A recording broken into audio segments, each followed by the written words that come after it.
दोस्तों, ये मामला सुनने में कितना हैरान कर देने वाला लगता है कि एक महिला YouTube पर वीडियो देखकर खुद अपनी डिलीवरी कर ले और घर वालों को इसकी भनक तक ना लगे। आज ये मामला हम आपको बताने वाले हैं। ये मामला उत्तरी नागपुर के यशोधरा नगर का है, जहां एक 24 साल की महिला ने अपने बॉयफ्रेंड के कहने पर YouTube पर वीडियो देखकर खुद की डिलीवरी कर ली। हालांकि नाल काटने के बाद बच्चे की मौत हो गई। अब पीड़ित महिला अपने बॉयफ्रेंड के खिलाफ कानूनी कार्रवाई की मांग कर रही है, लेकिन इसके पीछे असल वजह क्या है ये हम आपको वीडियो में आगे बताएंगे। नमस्कार, आदाब, सत श्री अकाल। मैं हूं आस मोहम्मद और आप देख रहे हैं।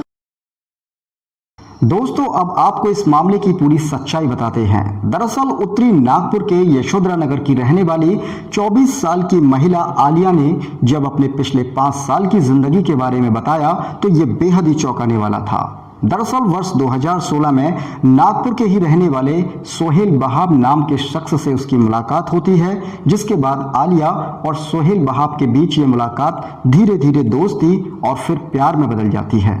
लेकिन दोस्तों, आलिया को यह नहीं पता था कि जिस सोहेल से वह प्यार करती है वह पहले ही 2 महिलाओं के साथ शादी रचा चुका है। जब आलिया और सोहेल का प्यार परवान चढ़ा तो दोनों के बीच ये रिश्ता गहरा होता चला गया। सोहेल आलिया के साथ शादी करने की बात कहने लगा। जब आलिया और सोहेल के बीच इस रिश्ते का आलिया के परिवार वालों को पता चला तो उन्होंने सोहेल को मिलने के लिए घर पर बुला लिया। इस दौरान सोहेल ने आलिया के साथ शादी करने की बात आलिया के घर वालों से कही, जिसके बाद आलिया के घर वाले सोहेल और आलिया के इस रिश्ते को रिश्तेदारी में बदलने के नजरिए से देखने लगे। आलिया और सोहेल के बीच यह रिश्ता शारीरिक संबंधों तक पहुंच गया। बार बार सोहेल शादी का झांसा देकर आलिया के साथ शारीरिक संबंध बनाने लगा। आलिया जब भी परेशान होती और उसे लगने लगता कि सोहेल उसे कहीं ना कहीं धोखा दे रहा है तो कई बार आलिया ने सोहेल के खिलाफ कानूनी कार्रवाई करने का भी मन बना लिया। लेकिन सोहेल आलिया से शादी करने की बात कहकर बार बार पुलिस से बचता रहा और इसी बीच एक दिन आलिया प्रेग्नेंट हो जाती है। उसने सोहेल को बताया कि वह प्रेग्नेंट हो गई है और अब वह उसे शादी कर ले। हालांकि सोहेल लगातार आलिया से शादी करने की बात कहता रहा और आलिया के प्रेग्नेंट होने की ये कहानी 7 महीने तक पहुंच गई, लेकिन सोहेल ने उससे शादी नहीं की। आलिया के घर वाले किसी काम से मुंबई गए हुए थे। इसी बीच आलिया घर में अकेली थी। आलिया घर के कामों में बिजी थी। तभी अचानक उसका पैर स्लिप हो गया और वह फर्श पर गिर गई। प्रेगनेंसी की हालत में आलिया के गिरने के बाद दर्द होने लगा और ब्लीडिंग शुरू हो गई। आलिया ने इस पूरे मामले की जानकारी फोन कर सोहेल को दी। जब सोहेल ने फोन पर आलिया की बात सुनी तो वह परेशान हो गया। परेशान वह इस बात से नहीं हुआ कि आलिया फर्श पर गिर गई और उसके दर्द होने लगा है, बल्कि परेशान इस बात से था कि अब इस पूरे मामले की हकीकत सबके सामने आ जाएगी और उसे आलिया से शादी करनी पड़ेगी। और अगर शादी नहीं करता है तो आलिया पुलिस केस करेगी और उसे जेल जाना पड़ेगा।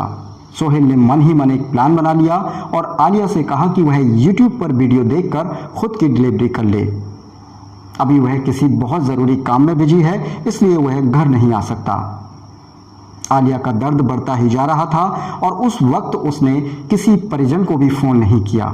इस हालत में उसने YouTube पर सर्च किया और डिलीवरी की वीडियो देखी, जिसके बाद आलिया ने दर्द को सहन करते हुए YouTube पर वीडियो देखकर खुद की डिलीवरी कर ली। और सबसे हैरान कर देने वाली बात तो ये है कि 7 माह के बच्चे की नाल भी उसने खुद ही काटी। हालांकि नाल काटने के बाद बच्चा जीवित नहीं था। आलिया ने दोबारा सोहेल को फ़ोन किया और उसे बताया कि उसने खुद बच्चे की नाल काटी और डिलीवरी कर ली है, बच्चा जिंदा नहीं है। उसके बाद सोहेल घर पहुंचता है और बच्चे की लाश को लेकर उसे दफनाने के लिए पास में ही निकल जाता है। उस मरे हुए बच्चे को सोहेल ताजनगर के कब्रिस्तान में दफना देता है। इस बीच जब आलिया का परिवार मुंबई से लौटकर घर आता है तो उसे पूरे मामले की सच्चाई पता चलती है। इसके बाद यशोधरा नगर थाने की पुलिस को सूचना दी जाती है। आलिया की तहरीर के आधार पर पुलिस ने आरोपी सोहेल को गिरफ्तार कर लिया और उससे पूछताछ की गई। पुलिस आरोपी सोहेल को ताजनगर के कब्रिस्तान भी ले गई, जहां उसने बच्चे को दफनाया था। लेकिन सोहेल की बताई गई जगह पर पुलिस को बच्चे का शव नहीं मिला। पुलिस इस मामले में उस बच्चे के शव को निकालकर DNA टेस्ट कराने की कोशिश में जुटी है, ताकि आरोपी को सख्त से सख्त सजा मिल सके। जबकि आलिया का इस मामले में कहना है कि सोहेल ने 2 शादियां पहले ही की थीं। इसकी जानकारी उसे बाद में हुई। पहली पत्नी को तलाक देने के बाद उसने दूसरी शादी की थी और उसके एक बेटा भी है। इसके बावजूद भी सोहेल उसे शादी का झांसा देकर लगातार शारीरिक संबंध बनाता रहा और वर्ष 2016 से लगातार उसके साथ रेप करता रहा। दोस्तों, इस वारदात को सुनने के बाद आपके जहन में कई सवाल आ रहे होंगे, क्योंकि यह मामला इतना गंभीर है कि सवाल भी लाजमी हैं। महिला को लेकर कई सवाल खड़े हो रहे हैं। जब महिला के परिवार वालों को पता था कि सोहेल और आलिया के बीच प्रेम संबंध है, तो 7 महीने की प्रेगनेंसी होने के बाद भी घर वालों ने कोई एक्शन क्यों नहीं लिया? आखिर एक परिवार अपनी बेटी के साथ ऐसा कैसे कर सकता है कि बेटी के प्रेम संबंधों के बारे में परिवार को पता हो और मामला 7 महीने की प्रेगनेंसी तक पहुंच जाए? गंभीर हालत में भी महिला द्वारा अपने परिवार वालों को फोन न करना भी महिला पर कई सवाल खड़े कर रहा है। और सबसे बड़ा सवाल तो यह है कि 7 महीने की प्रेगनेंसी छुप नहीं सकती। जब परिवार वालों को पता था तो उस वक्त सोहेल से बात करनी चाहिए थी। अगर सोहेल से बात की होती तो शायद एक मासूम की जिंदगी को बचाया जा सकता था। इन सभी सवालों के घेरे में आने के बाद कहीं ना कहीं आलिया और उसके घर वाले भी उस मासूम की मौत के उतने ही जिम्मेदार हैं जितना सोहेल। सोहेल ने आलिया को धोखा दिया और एक मासूम की जिंदगी के साथ खेलने का गुनाह भी किया।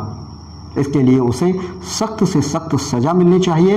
लेकिन दोस्तों, इस मामले को सुनने के बाद आप इस घटना को लेकर क्या सोचते हैं और क्या सोहेल के अलावा आलिया और उसके घर वालों को भी कुछ हद तक दोषी मानते हैं? अपनी राय कमेंट सेक्शन में कमेंट कर जरूर दें।